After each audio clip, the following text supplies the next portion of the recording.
Hello friends. आज का हमारा टॉपिक है HT circuit breaker. HT circuit breaker में हम वैक्यूम सर्किट ब्रेकर को डिस्कस करेंगे। एचटी का मतलब है कि हाई टेंशन लाइन, और एलटी होता है लो टेंशन लाइन के लिए। और सर्किट ब्रेकर एक इक्विपमेंट है जो प्रोटेक्शन और आइसोलेशन के लिए यूज़ की जाती है। किसी इक्विपमेंट में अगर फॉल्ट आ जाए तो इंटरप्टर के तौर पे सर्किट ब्रेकर यूज़ होता है। और आज स्पेसिफिकली हम वैक्यूम सर्किट ब्रेकर को डिस्कस करेंगे। वैक्यूम सर्किट ब्रेकर के अलावा ऑयल फील्ड सर्किट ब्रेकर्स होते हैं और एयर सर्किट ब्रेकर्स होते हैं। डिफरेंट टाइप के ब्रेकर्स हैं। तो आज स्पेसिफिकली हम वैक्यूम सर्किट ब्रेकर को डिस्कस करेंगे और किसी सर्किट ब्रेकर के प्रोटेक्शन को भी डिस्कस करेंगे। डिजिटल इमेज में आपको नज़र आ रहा है कि ये किसी सर्किट ब्रेकर का फ्रंट पैनल है जिसमें प्रोटेक्शंस लगे हुए हैं। तो सबसे पहले इसमें आप देखें कि प्रोटेक्शन लगी हुई है रिवर्स पावर के लिए। और ये जो प्रोटेक्शंस लगी हुई हैं ये इलेक्ट्रोमैकेनिकल रिलेज़ हैं। रिलेज़ के डिफरेंट टाइप्स हैं। इलेक्ट्रोमैकेनिकल रिलेज़ हैं, इलेक्ट्रॉनिक्स रिले हैं, माइक्रो प्रोसेसर बेस्ड रिले हैं, और आजकल एक प्रोसेसर बेस्ड एक मॉड्यूल में तमाम किस्म की प्रोटेक्शंस यूज़ होती हैं।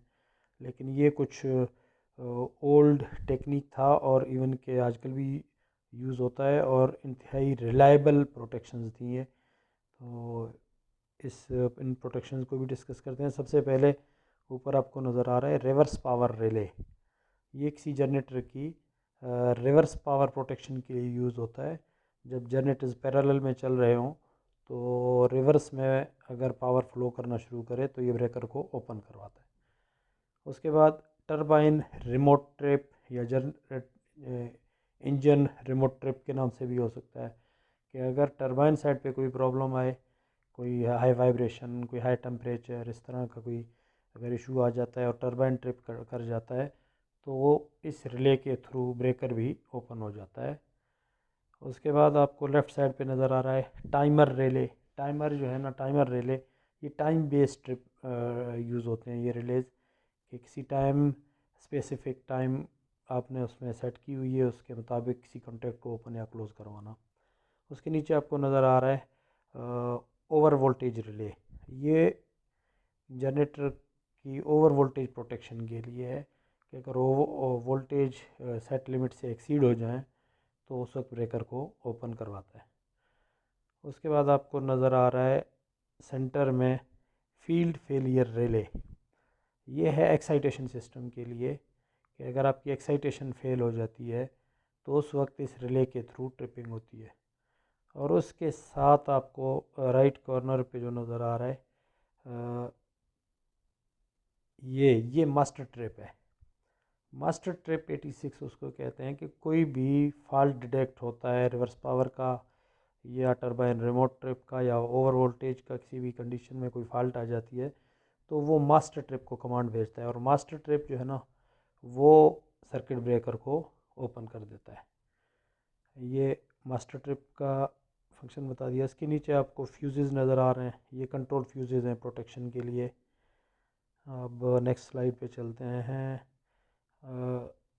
इसमें आपको सबसे ऊपर नज़र आ रहा है अर्थ फॉल्ट रिले। ये अर्थ प्रोटेक्शन के लिए सर्किट के कि अगर कोई इंसुलेशन फेलियर हो जाता है और आपका पावर ग्राउंड हो जाता है, अर्थ हो जाता है, तो उस वक्त ये प्रोटेक्शन ऑपरेट हो जाता है और आपके ब्रेकर को ओपन कर देता है। उसके साथ अर्थ प्रोटेक्शन के नीचे आपको नज़र आ रहा है मीटर्स। ये आप देख सकते हैं, ये मीटरिंग है सारी कि आप मॉनिटरिंग कर सकते हैं मीटर्स के थ्रू। आप देख सकते हैं कि करंट कितना है, वोल्टेज कितने हैं, और उनकी मॉनिटरिंग के लिए मीटरिंग सर्किट है। और उसके साथ आपको नज़र आ रहे हैं over current relay. Over current relay के 3 रिले नज़र आ रहे होंगे जिसमें रेड येलो ब्लू फेज़ के लिए 3 रिलेज़ हैं। ये तीनों, ये नंबर 1 रेड के लिए, येलो के लिए, ये ब्लू फेज़ के लिए, कि अगर कोई एक फेज़ ओवर करंट हो जाता है सर्किट का तो ओवर करंट ट्रिपिंग हो जाती है आपकी सिस्टम की प्रोटेक्शन के लिए। उसके साथ है जनरेटर बायास डिफरेंशियल रिले। ये डिफरेंशियल रिले हैं ये किसी इक्विपमेंट की प्रोटेक्शन के लिए है कि विद इन इक्विपमेंट कोई फॉल्ट अकर हो जाता है तो उसको प्रोटेक्ट करने के लिए, जनरेटर के लिए भी हो सकता है, किसी ट्रांसफार्मर के लिए हो सकता है। ये प्रोटेक्शन डिफरेंशियल प्रोटेक्शन कहलाता है। उसके नीचे आपको फ्यूजेस नज़र आ रहे हैं, ये वही कंट्रोल फ्यूजेस हैं, कंट्रोल सर्किट की प्रोटेक्शन के लिए, स्विच गियर की ऑपरेशन के लिए ये फ्यूजेस यूज़ हो रहे हैं। उसके साथ आपको नज़र आ रहे हैं इंडिकेशंस, और इंडिकेशंस के साथ आपको दो ये सिलेक्टर स्विच नज़र आ रहे हैं, स्विचेस। ये ब्रेकर को ऑन ऑफ करने के लिए यूज़ की जाती हैं। और साथ में एक स्विच है ये सिलेक्शन के लिए कि आपने सिलेक्शन रिमोट पे रखना है या लोकल पे रखना है। और उसके साथ आपको नज़र आ रहा है मिमिक नज़र आ रहा है, वो नेक्स्ट स्लाइड में ज़्यादा क्लियर होगा, आपको दिखाते हैं। अच्छा, उसके साथ इनसाइड पैनल, वो फ्रंट पैनल के फ्रंट पे रिलेज लगे हुए थे, इनसाइड अगर आप देखेंगे तो वैक्यूम बोटल्स लगे हुए हैं। तो जैसे हमने कहा कि आप वैक्यूम सर्किट ब्रेकर को हम डिस्कस करेंगे, ये वैक्यूम बोटल्स कहलाते हैं। और इसके साथ आपको अंदर बस बार भी नज़र आ रहा है, ये बस बार है। और ये सर्किट के लिए शटर लगी हुई है। और ये ब्रेकर के जाउज हैं, फीमेल जाउज हैं। जब क्लोज कर आप इसको पैनल को बंद कर देते हैं तो ये बस बार के साथ कनेक्ट हो जाते हैं ये जाउज। और नीचे जो जाउज आपको नज़र आएंगे वो सर्किट की तरफ होंगे, सर्किट के साथ क्लोज होंगे। ये वाले, ये तीन जाउज रेड येलो ब्लू के लिए ये सर्किट के साथ कनेक्ट होंगे, जो आपके लोड की तरफ या बस बार की तरफ या ट्रांसफार्मर की तरफ जो सर्किट है उसके साथ कनेक्ट होंगे, ऊपर वाले बस बार के साथ। और नीचे ये इंटरप्टर्स हैं, वैक्यूम इंटरप्टर्स या वैक्यूम बोटल्स। ये वैक्यूम सर्किट ब्रेकर्स में तीन इस तरह हर फेज़ के लिए एक वैक्यूम बोतल लगा हुआ होता है। इसके अंदर वैक्यूम है और अंदर दोनों कॉन्टैक्ट्स ओपन या क्लोज होते हैं स्विचिंग के वक्त। अच्छा, ये है मिमिक। ये इसमें चंद चीज़ें आपको दिखा दें। ये ब्रेकर के या फीडर के लिए आपको नज़र आ रहे हैं, या जनरेटर के लिए।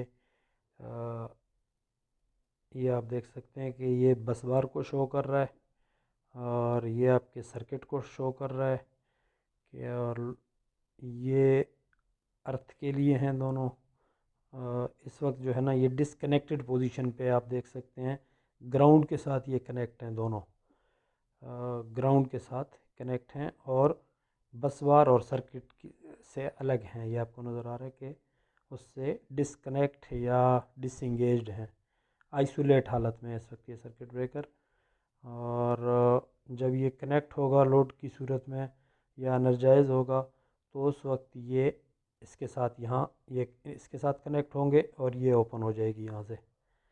और इसके बाद आप ये देख सकते हैं कि ये बस बार को शो कर रहा है और ये एक सर्किट लोकेशन को शो कर रहा है, सर्किट लोकेशन पे।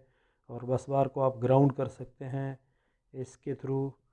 और यहाँ पे आपको रैक इन और रैक आउट के लिए हैंडल के थ्रू आप करते हैं, और हैंडल होल ये है, यहाँ से आप हैंडल इन करके सर्किट ब्रेकर को रैक आउट करते हैं मेंटेनेंस के लिए, या लोड पे लेने के लिए रैक इन करते हैं। और इसके बाद ये आपको स्टेटस दिखा रहा है नीचे के ब्रेकर इस वक्त ऑफ पोजीशन पे है, जब ऑन होगा तो ऑन पोजीशन पे होगा। और इसमें लोकली या मैनुअल ऑन ऑफ स्विचेस भी दिए हुए हैं, आप इसको ऑपरेट कर सकते हैं।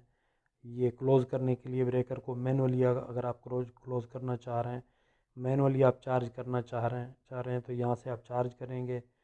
और इस वक्त ब्रेकर चार्ज कंडीशन में है और ये इसकी ट्रिप के लिए है।